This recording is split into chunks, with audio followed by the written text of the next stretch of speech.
Good evening, and welcome to tonight's in-depth news recap. We're covering pivotal developments across the globe, from Ukraine's historic incursion into Russia to the brewing storm in the Middle East, and a surprising political debate over taxes here in the United States. We've got a lot to unpack, so let's get started. World news: Ukraine's incursion into Russia.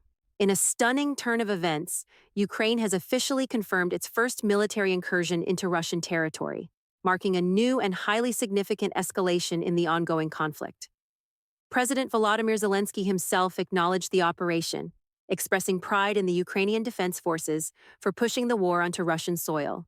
Zelensky's statement was clear and resolute.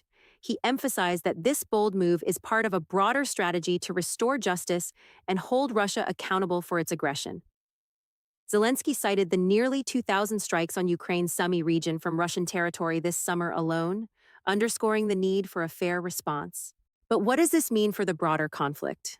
Ukrainian forces have reportedly made significant advances in Russia's Kursk region. According to the Institute for the Study of War, Ukrainian troops have maintained their positions and even gained control over a substantial portion of territory. Geolocated footage and reports from Russian sources confirm that Russian authorities have lost control over at least 250 square kilometers, with 28 settlements now under Ukrainian control. The situation on the ground is dire. Alexei Smirnov, the acting governor of Kursk Oblast, described the conditions as difficult. Over 120,000 people have been evacuated from the area, and Russian forces are scrambling to regain control. In response, President Vladimir Putin has initiated what he calls a counter-terrorist operation across multiple border regions, including Kursk, Bryansk, and Belgorod. Putin's response has been notably restrained, dismissing the incursion as a major provocation, but stopping short of declaring a state of war. He warned, however, that the situation in these border regions could deteriorate further as Ukraine continues its operations.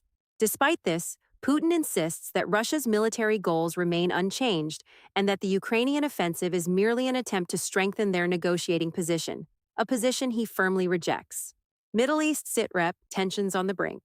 Now, let's shift our focus to the Middle East, where tensions are reaching a boiling point.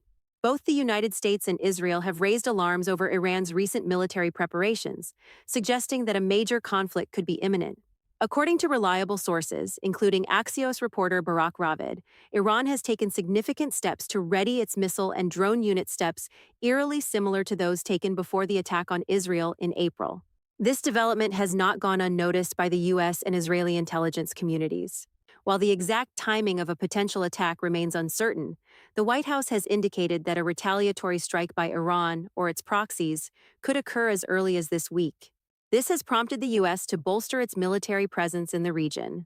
Secretary of Defense Lloyd Austin has ordered the deployment of a guided missile submarine from the Mediterranean to the Middle East, and the USS Abraham Lincoln has been directed to expedite its transit to the region. The signs of impending conflict are everywhere. Lebanese media outlet Al Jumhuriya reports that Hezbollah has evacuated several operational sites in Beirut, removing not only personnel but also critical equipment. This suggests that Hezbollah is preparing for possible retaliatory strikes or even preemptive actions. Meanwhile, Iran has reportedly set up Russian Murmansk BN radar jamming systems around sensitive locations within its borders, a move that could complicate any military response from Israel or its allies. Diplomatic efforts are ongoing, with the U.S. State Department emphasizing its commitment to reaching a peaceful resolution. However, the situation remains tense. The U.S. has reiterated its support for Israel's right to defend itself, and this has been echoed by France, Germany, and the U.K. These nations jointly issued a statement expressing their deep concern over the escalating tensions, warning that the situation could spiral into an all-out war. Adding to the complexity, Israeli news outlets have reported that Israel might consider a preemptive strike if they believe an Iranian attack is imminent. This potential for preemptive action raises the stakes even higher, as it could trigger a broader regional conflict involving multiple state and non-state actors. U.S. politics, the debate over taxes on tips. Back here in the United States, a new political debate is stirring, centered around a proposal to eliminate taxes on tips, a proposal that has sparked a heated exchange between Vice President Kamala Harris and former President Donald Trump. Earlier today, the White House confirmed that President Biden supports eliminating taxes on tips for service workers, a key voting bloc in states like Nevada, where the service and hospitality industries play a crucial role in the local economy. Vice President Harris took the stage in Las Vegas, pledging to eliminate taxes on tips if elected president. This move, however, has been met with sharp criticism from Donald Trump, who claims that Harris is simply copying his campaign proposal. On his Truth Social platform, Trump accused Harris of stealing his idea, stating, Kamala Harris, whose honeymoon period is ending, just copied my no taxes on tips policy. The difference is, she won't do it. She just wants it for political purposes. The debate over this policy is not just about political rivalry, it also has significant economic implications. According to a campaign official, eliminating taxes on tips could create a federal revenue gap of $150 to $250 billion. This has raised concerns among fiscal conservatives who argue that the policy could exacerbate the federal deficit.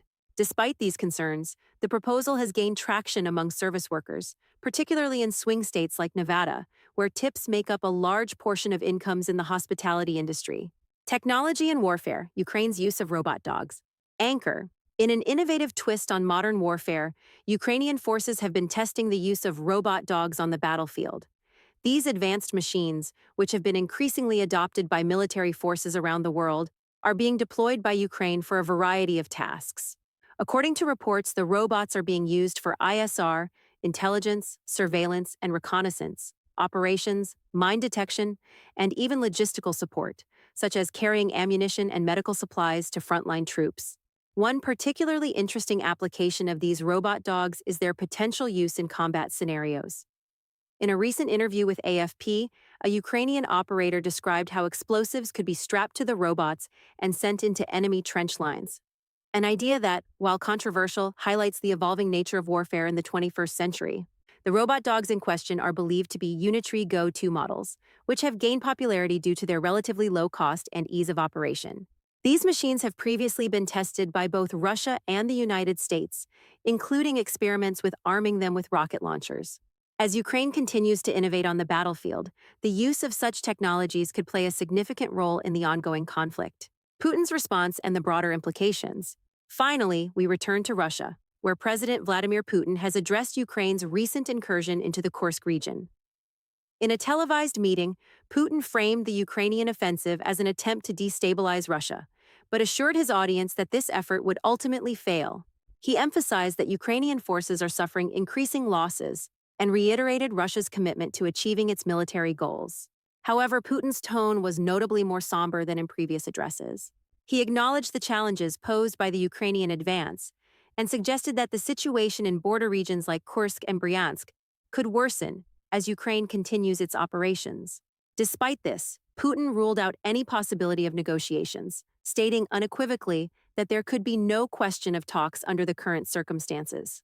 This hardline stance suggests that the conflict is far from over and that both sides are preparing for a prolonged and potentially more destructive phase of the war. The international community will be watching closely as the situation develops, with the potential for wider geopolitical implications. That wraps up tonight's extended news recap. As we've seen, the world is facing multiple flashpoints from Ukraine's bold incursion into Russia to the escalating tensions in the Middle East and the ongoing debates here in the US over economic policies. The landscape is constantly shifting, and we'll continue to bring you the latest updates as these stories unfold. Thank you for tuning in. If you found this video informative, please give it a thumbs up, share it with your friends, and don't forget to subscribe to our channel for more in-depth coverage of global events. Stay safe, stay informed, and we'll see you tomorrow night.